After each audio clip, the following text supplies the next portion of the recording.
Yan mga boss, mga sir, update ko lang po ulit kayo dito sa nauna nating video na nag-yelo yung compressor natin kanina. So i-update ko lang kayo kung ano na yung status ngayon simula nung nating chinig at diniklag yung evaporator, then adjustment sa expansion valve. So sa ngayon umaandar na yung ating compressor. So simula nung chinik natin, so ito na ngayon uli yung kanyang discharge pressure, kanyang suction, kanyang oil pressure. So yung liquid natin ngayon din, so okay naman yung liquid natin. So sa kanyang accumulator wala nang build up ng ice, pati yung suction nya. So ito, kanyang compressor, ito kanyang oil, yung oil. Ito ngayon yung ating compressor. So moist na lang, so hindi na siya nag-yelo.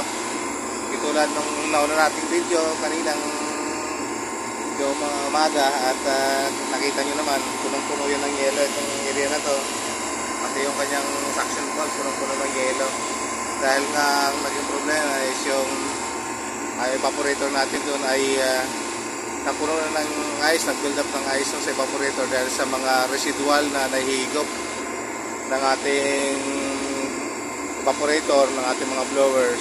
So kumakapit doon sa evaporator natin yung mga foreign object, yung mga dust na nahihigop galing doon sa mga ginagawang pang marinate, yung mga flour, yung mga ingredients nila doon sa loob.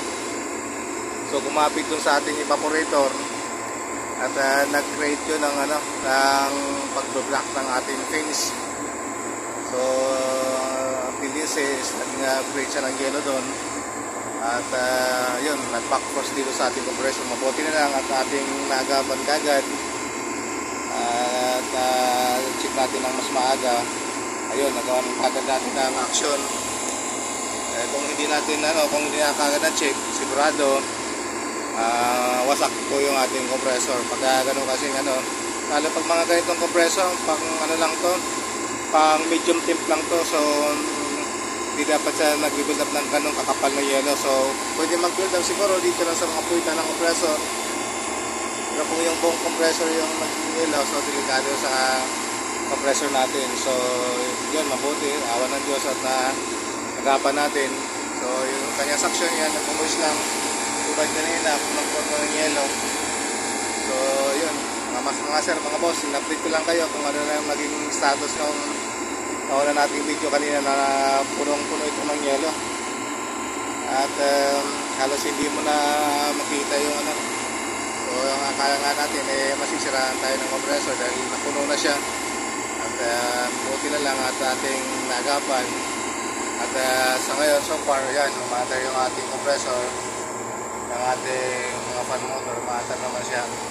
So wala naman masyadong naging problema sa maliban doon sa evaporator natin.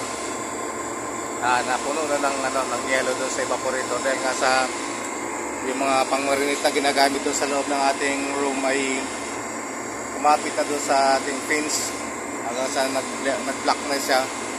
Hindi na makapenetrate yung hangin na dapat na ibubuga niya palabas. Ang nangyari is nag-block siya doon dahil kumapit yung mga mga residual, yung mga pang-marinate na flour. So yun, kaya nag-yelo yung ating doon evaporator hanggang sa bumalik na dito sa ating compressor. So ayan mga sir, in-update ko lang kayo mga boss. At nagawa naman natin ng paraan, nagawan kagad natin ng action.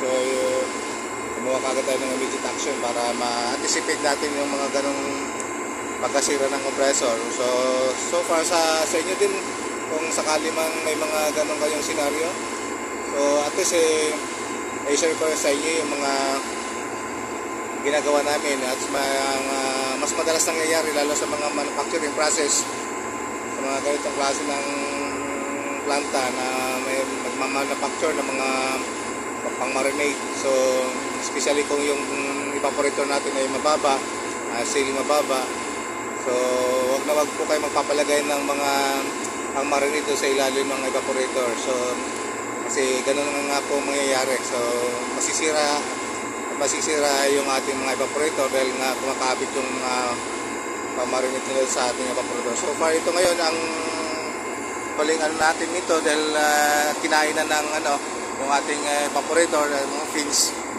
So pinakaano nito is pangpalit na tayo ng evaporator talaga. So yun na lang po. So hanggang dito lang po mga sir, mga boss, mga master. At paki-share na lang po, paki-likes. Paki-comment na rin kung meron kayong komento para malaman namin kung okay lang ba sa inyo na ganito yung aming pinapalabas sa inyo, pinay-review, para malaman namin kung ang iyong opinion. So maraming salamat mga boss, mga sir. Hanggang dito pong muli at susunod pong muli ng mga video na i-share namin ulit sa inyo. Maraming salamat.